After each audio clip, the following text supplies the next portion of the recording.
Alors tout le monde est à la recherche de cette vie heureuse. Tout le monde est à la recherche du bonheur.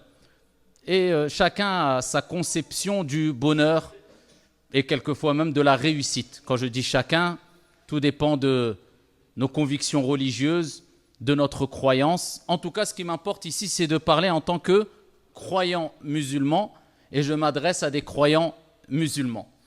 On va donner quelques clés afin de pouvoir goûter à la félicité, à la réussite et au bonheur. As-sa'ada fi dunya wal akhirah bi'idhnillahi tabaraka wa ta'ala wa billahi tawfiq.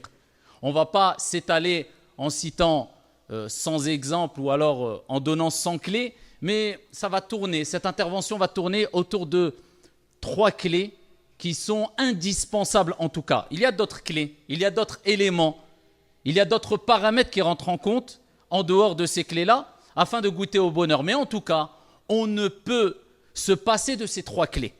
C'est impossible. Celui qui prétend vouloir goûter au bonheur éternel en se passant de ces 3 clés que je vais vous donner ou d'une de ces 3 clés, eh bien, il se trompe complètement.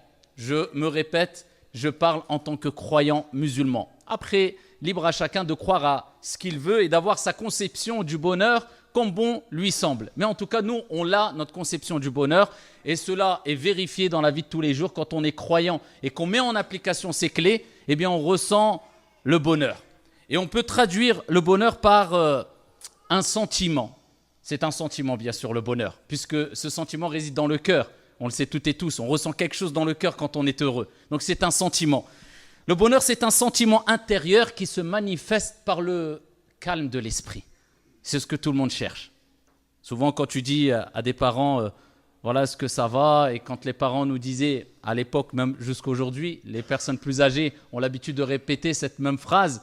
Quand on leur dit est-ce que ça va, qu'est-ce que tu souhaites, ils disent, on veut quoi? L'ahna. C'est ça? L'ahna, parce que ça n'a pas de prix. Tu peux avoir de l'argent, tu peux avoir ce que tu veux, mais si tu n'as pas l'ahna, si tu n'as pas cette tranquillité, bien tu n'as rien. Et c'est pour cela que le bonheur, c'est un sentiment intérieur qui se manifeste par le calme de l'esprit, la tranquillité de l'âme et du cœur. Et cela est propulsé par la puissance de l'iman, la foi. Et quand tu as goûté au bonheur, ce bonheur que je viens de vous expliquer, le calme de l'esprit, la sérénité du cœur, la sérénité de l'âme, wallahi, tu n'as plus rien à envier à qui que ce soit, qu'il soit riche ou pas, fort ou pas, puissant ou pas, connu ou pas. Parce qu'il faut savoir une chose, le bonheur éphémère, tu peux l'acquérir à travers des biens mondains éphémères. C'est possible. À travers l'argent, à travers ici le fait que tu sois connu, à travers un poste, à travers un... Mais il faut bien comprendre, c'est un bonheur éphémère qui disparaîtra quand tes biens de ce bas monde disparaîtront. Kullu man alayha fan. Et tout ce qu'il y a sur la surface de la terre est voué à éphémérité. Donc ton bonheur ne perdurera pas. Puisque tu as basé ton bonheur sur une chose éphémère, l'argent. Ça va rester l'argent? Est-ce que tu prendras juste 1 euro avec toi dans la tombe? Est-ce que juste la clé de chez toi, il y a un intérêt que tu la prennes avec toi dans la tombe? Donc tu as basé ton bonheur sur une cause éphémère, ton bonheur ne sera qu'éphémère. Mais la vraie réussite, le vrai bonheur, la vraie vie heureuse réside dans ce qui n'est pas éphémère.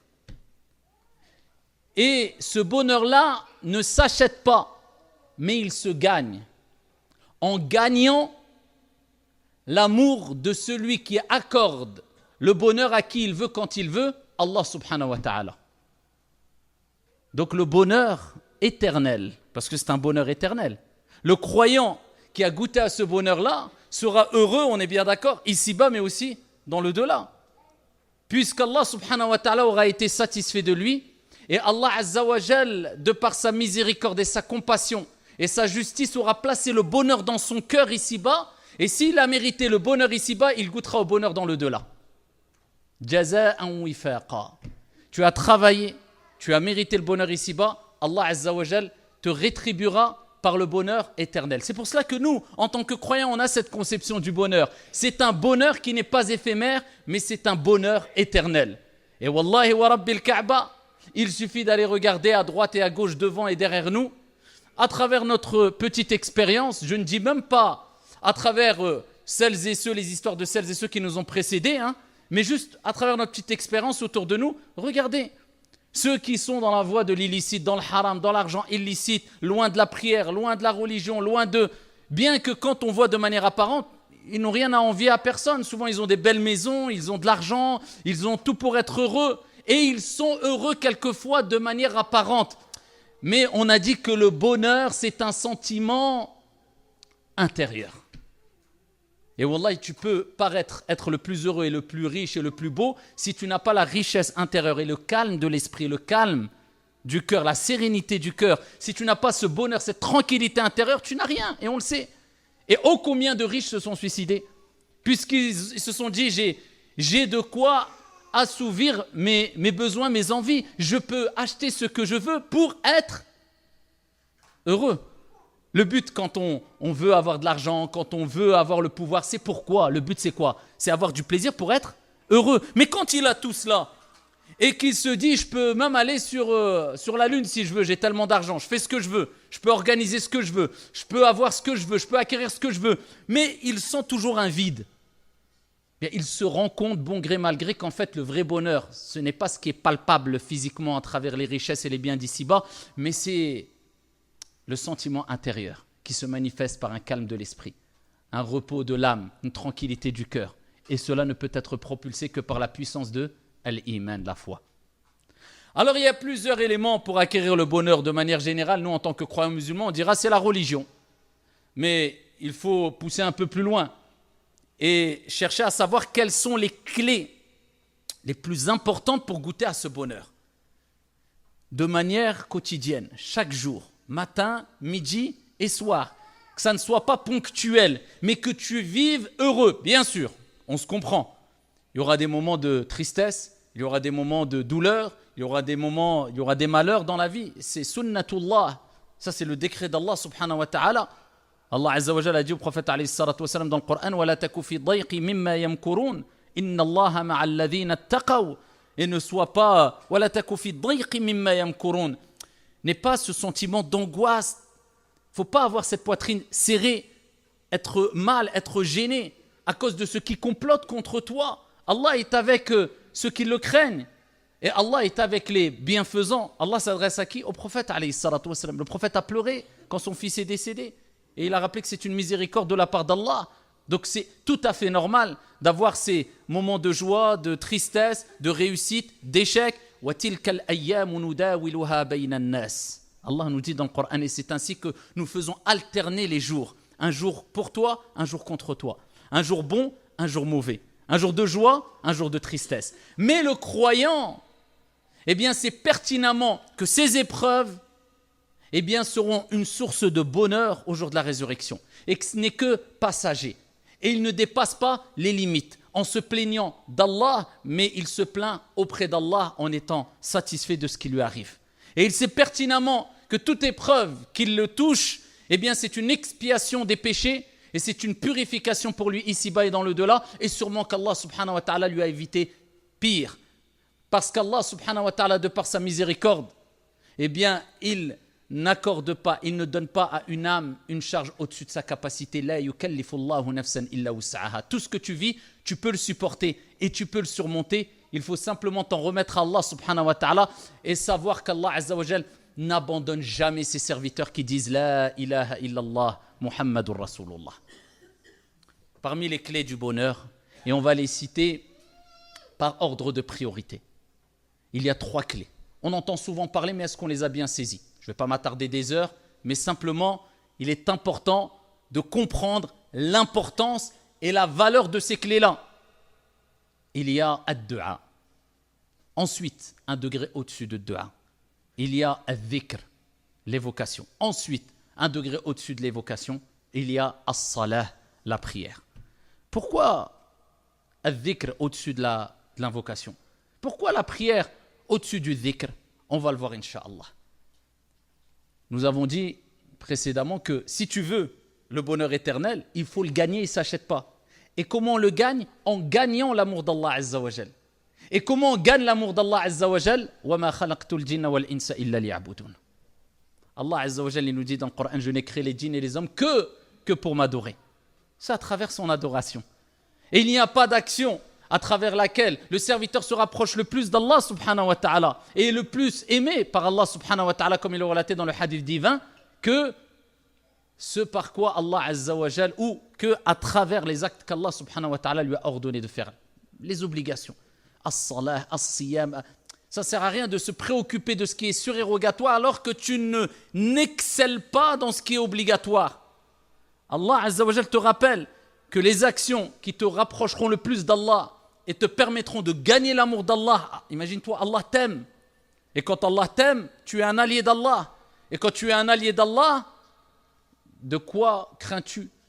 Qu'est-ce qui va te détourner du bien après cela? Allah veut ton bien.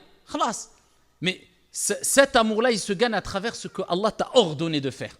Concentre-toi par ce qui est obligatoire. Et c'est ce qui nous désole aujourd'hui. Tu verras peut-être une personne polémiquer des heures. Une personne apprendre la science pendant des heures chaque jour. Une personne prête à parler et exhorter les gens pendant des heures. Mais la base, il ne l'a même pas. قَدْ أَفْلَحَ الْمُؤْمِنُونَ الَّذِينَ هُمْ فِي صَلَاتِهِمْ خَاشِعُونَ. Allah dit, certes, ont réussi les croyants. Qui sont, ya Allah, ces croyants-là qui ont réussi, ils ont gagné ça et stop, classe. Celles et ceux qui sont humbles, qui ont cette concentration dans la prière. Cette personne qui va fournir énormément d'efforts dans des domaines, dans des sujets, alors que as-salah, il la bâcle. Et il fait peut-être la prière de l'hypocrite. Vous voyez l'importance de les priorités, al-awlawiyat. Concentre-toi par ce qui est accessible par toutes et tous. Parce que vous ne trompez pas. Allah subhanahu wa ta'ala, par sa miséricorde, il ne veut pas priver ses serviteurs du paradis, des meilleurs degrés au paradis. Simplement parce qu'un de ses serviteurs a moins d'intelligence que l'autre, a moins de capacité que l'autre, Non, il nous donne des moyens pour gagner le paradis, les plus hauts degrés du paradis, ici, et il nous donne ces moyens-là pour que ça soit accessible à toutes et à tous. As-salah. Donc quelqu'un qui prie avec concentration, alors en respectant la prière, qui vit avec la prière, wallah, il est meilleur auprès d'Allah Azza wa Jal que celui qui exhorte toute la journée je ne sais combien de personnes alors qu'il bâcle sa prière à côté. Donc vous voyez, c'est pas tout dans le paraître, mais tout est dans le paraître auprès d'Allah Azza wa Jal. Quand tu es en intimité avec Allah, comment tu pries? Quand personne te voit, quelle est ton intention quand tu donnes l'aumône? Quel khair tu fais? En tout cas, parmi les clés du bonheur, il y a ad-du'a. Ad-du'a, pourquoi ad-du'a? Parce que c'est une ibada. Et Allah nous a créés pour l'adorer. Et Allah subhanahu wa ta'ala et son prophète alayhi salatu wa salam ont rappelé que ad-du'a huwa al-ibada. Comme le prophète alayhi salatu wa salam l'a dit, ad-du'a huwa al-ibada. Allah nous a créés pour l'adorer, mais il nous rappelle que l'adoration même, c'est ad-du'a. Parce que tu concrétises le tawhid, l'unicité d'Allah, ce pourquoi Allah nous a créés à travers le dua. Tu ne demandes pas à Foulan, mais tu demandes à Allah. Tu espères pas de Foulan, mais tu espères d'Allah. Tu attends la réponse, non pas de Foulan, mais d'Allah. Tu places ta confiance en Allah Azza wa Jal et pas à Foulan et la akhiri. Donc tu t'en remets toujours à Allah subhanahu wa ta'ala. Tu demandes à Allah, tu espères d'Allah subhanahu wa ta'ala et tu patientes. Parce que le croyant qui fait le dua, il se doit de patienter. Comme le prophète alayhi salatu wa salam a dit, Allah exauce les invocations tant que le serviteur ne se précipite pas en désespérant de l'exaucement. Oh, j'ai invoqué pendant tel et tel jour, tel et tel semaine. We were in love that never meant to stay. Some things are real, even when they fade.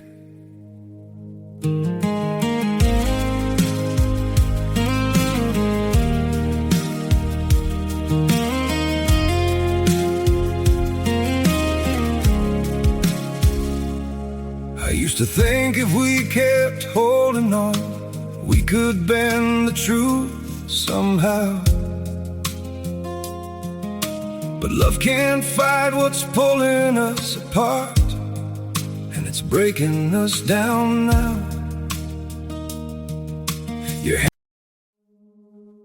We were in love that never meant to stay. Some things are real, even when they fade.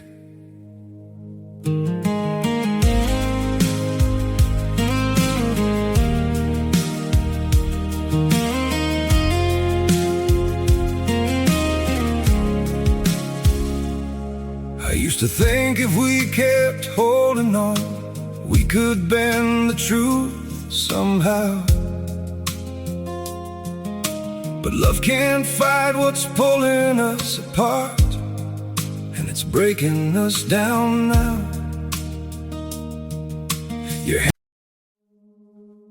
We were in love that never meant to stay. Some things are real, even when they fade.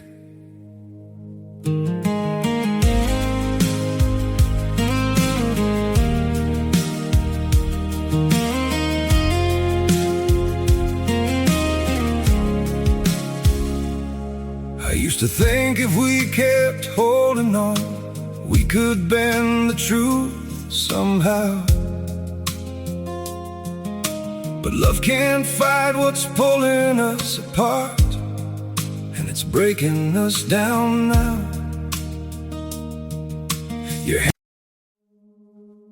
We were in love